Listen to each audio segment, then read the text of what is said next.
découvre Motolégende depuis 5-6 ans. D'abord en passionné, en visiteur, et puis après bon, en roulant. En 125 et puis en 50 cm3. J'ai commencé ma carrière entre guillemets de moto quand j'étais donc jeune, à l'âge de 17 ans, comme les petits jeunes. Et donc avec les cyclomoteurs italiens et tout ça, et puis bon, la compétition, de la regarder à travers les médias, et puis ça m'a plu. J'ai acheté une machine très performante à l'époque, en 77, un Morbidelli 50. 78, je fais le championnat de France de la vitesse en national, j'apprends les circuits parce que ben, voilà. Et 79, ben, je gagne le titre en 50 national open. Étant en tête du championnat de France, la Fédé a pu m'engager au Grand Prix de France, au Bugatti Circuit du Mans, en 1979.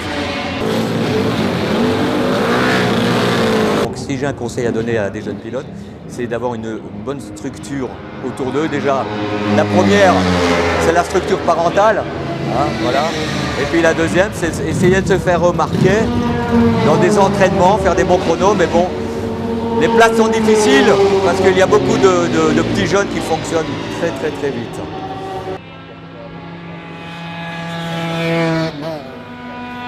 Si le pilote est relativement rapide, doué, il peut rentrer au sein de la Fédération française de motocyclisme dans telle ou telle catégorie.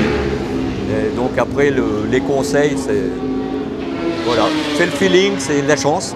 Et puis avoir, bien sûr, malheureusement, c'est un sport avec un petit budget, les sports mécaniques. Le circuit de Dijon-Prenant est un circuit relativement rapide, bien qu'il fasse que 3,8 km, mais il y a quand même des enchaînements de grandes courbes, et puis il y a des entrées et sorties, surtout des sorties cachées, on va dire. Donc il faut quand même rouler beaucoup sur ce circuit pour l'appréhender, puis pour l'avoir en tête pour les trajectoires. Mais c'est vrai que bon, ben, on prend un gros plaisir sur ce circuit.